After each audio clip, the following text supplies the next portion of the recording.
রামকৃষ্ণদেব বলছেন যে এক বাবার কয়েকটি ছেলে আছে, সবাই অনেক, তার মধ্যে একটা খুবই বাচ্চা আছে, ভালো করে কথা বলতে শেখেনি।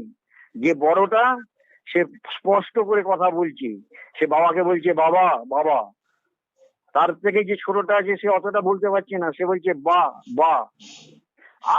আরো ছোট আছে, সে তাও বলতে পারছে না, সে বলছে পা পা।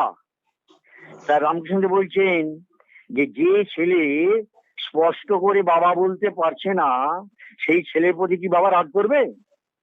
সেই ছেলের প্রতি কি বাবা রেগে যাবে? ও স্পষ্ট করে ডাকতে পারছে না বলে?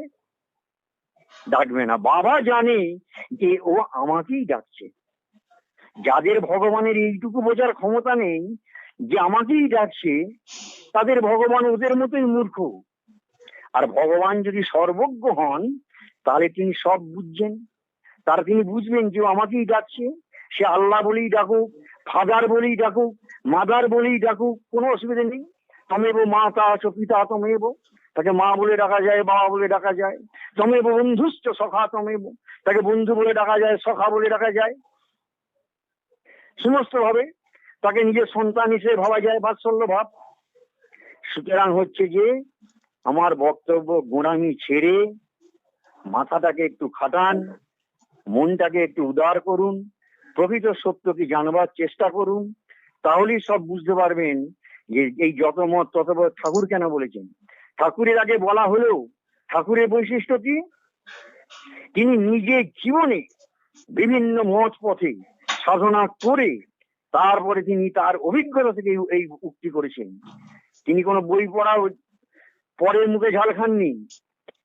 তিনি তথাকথিত স্কুলে কলেজে সব ডিগ্রি নেই, তার ওই অত সংস্কৃত জানে না, তিনি ওই শাস্ত্রে কি লেখা আছে জানেন না, সেই নিয়ে তিনি করেননি। তিনি নিজে সাধনা করেছেন।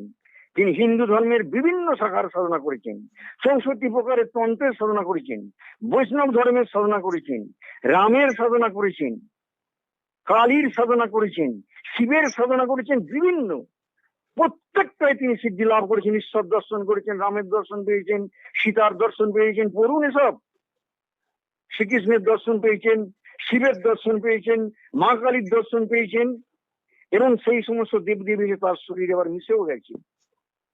তিনি আল্লাহ মন্ত্রের সাধনা করেছেন, সুফি মন্ত্রে দীক্ষা নিয়েছেন, সুফি গোবিন্দ সুফির কাছে তিনি ইসলাম সাধনা করেছেন, নামাজ পড়েছেন, হযরত মুহাম্মদের দর্শন পেয়েছেন, তিনি যীশু খ্রিস্টের দেখা পেয়েছেন, খ্রিস্টান ধর্মের সাধনা করেছেন। এইভাবে তিনি নিজের উপলব্ধি থেকে দেখেছেন যে যদি আন্তরিকতা থাকে, যদি ঐকান্তিকতা থাকে, যদি শ্রদ্ধা থাকে, তাহলে সব ধর্মই সেই মূল লক্ষ্যে নিয়ে যাবে, সব ধর্মই সেই জায়গায় নিয়ে যাবে। রামকৃষ্ণদেবকে অনেকে প্রশ্ন করেছেন যে বিভিন্ন ধর্মে তো ভুল আছে, আপনি কি করে বলছেন যত মত তত পথ? রামকৃষ্ণদেব বললেন, আরে কোন ধর্মে ভুল নেই? সব ধর্মেই ভুল আছে। প্রত্যেকেই মনে করছে আমার ঘড়িটাই খালি ঠিক চলছে, বাকি সবার ঘড়ি ভুল। এই ধরনের বদমাইশি বুদ্ধিকে রামকৃষ্ণদেব বলতেন মতুয়ার বুদ্ধি, মানে ডগম্যাটিজম, একদেশ দর্শিতা, গোঁড়ামি, ধর্মান্ধতা। হ্যাঁ, সুতরাং যে কথা হচ্ছে যে বিভিন্ন ধর্মের সাধনা করে তিনি দেখলেন যে তিনি সমস্ত পথ একই সত্যি নিয়ে যাচ্ছি, এবং তিনি বললেন কোন ধর্মে ভুল নেই, সব ধর্মেই ভুল আছে, সে থাকুক না। আমার দরকার হচ্ছে সারটা নিয়া। বালিতে চিনিতে মেশানো আছে, রামকৃষ্ণদেব বলছেন শাস্ত্রে বালিতে চিনিতে মেশানো আছে, তুমি তিবড়ে হয়ে বালিটা ফেলে দিয়ে চিনিটা নাও, যেখান থেকে ভালো যা কিছু আছে নাও, কোনো আপত্তি নেই। তার জন্য হিন্দুকে খ্রিস্টান হতে হবে না, খ্রিস্টানকে হিন্দু হতে হবে না, হিন্দুকে মুসলমান হতে হবে না, মুসলমানকে খ্রিস্টান হতে হবে না। প্রত্যেকের ভালোটা আমি নিতেই পারি, এতে কোনো অসুবিধা নেই।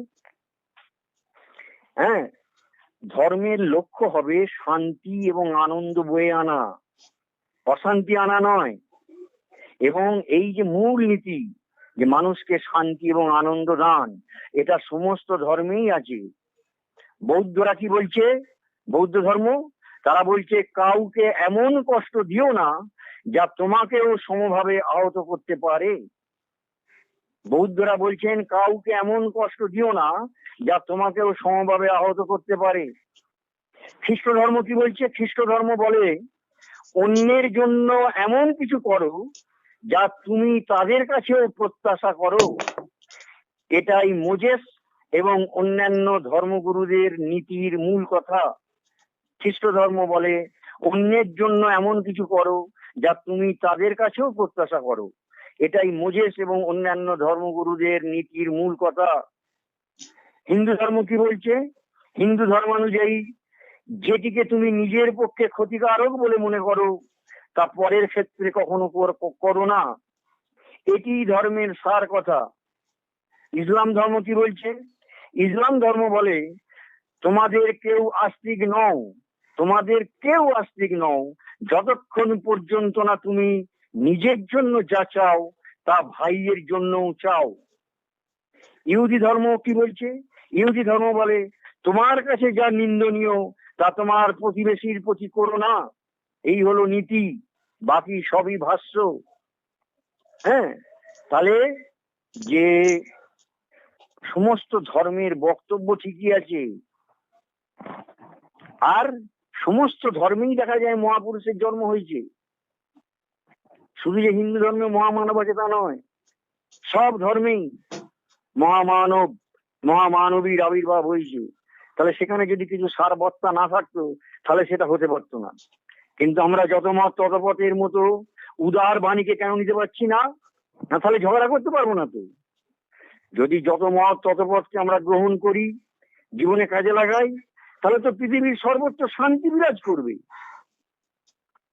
তাহলে তো ধর্ম সমন্বয় হয়ে যাবে, তাহলে তো শান্তি এসে যাবে। এ বাবা, তাহলে কার সঙ্গে লড়াই করবো? আমি তো ঝগড়া না করে থাকতে পারি না। আমি বাড়িতে বউয়ের সঙ্গে ঝগড়া করতাম, আমি তারপরে গুরুর সঙ্গে ঝগড়া করেছি, তারপরে হচ্ছে যে আমি শিষ্যদের সঙ্গে লড়াই করি, আমি দেবদেবীদের নিয়ে লড়াই করি।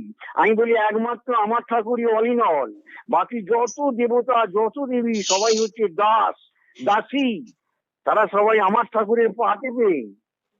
হ্যাঁ, সবাই দাসী, একমাত্র আমার ঠাকুর বড়। ভগবানে ঝগড়া লাগাবো। তারপরে হচ্ছে যে সম্প্রদায় করবো, সাম্প্রদায়িকতা করব, বিভিন্ন ধর্মাবলম্বীদের সঙ্গে ঝগড়া লাগবো। মানে ঝগড়া ছাড়া আমরা থাকতে পারি না। তারা এই সমস্ত করে। যাই হোক, সকলকে বলবো যে আসল সত্যটা বুঝুন। শ্রীরামকৃষ্ণ দেব নতুন কথা বলেননি, একথা গীতায় আছে, একথা শিব মহিমে আছে, আমি বিভিন্ন শাস্ত্র থেকে বললাম।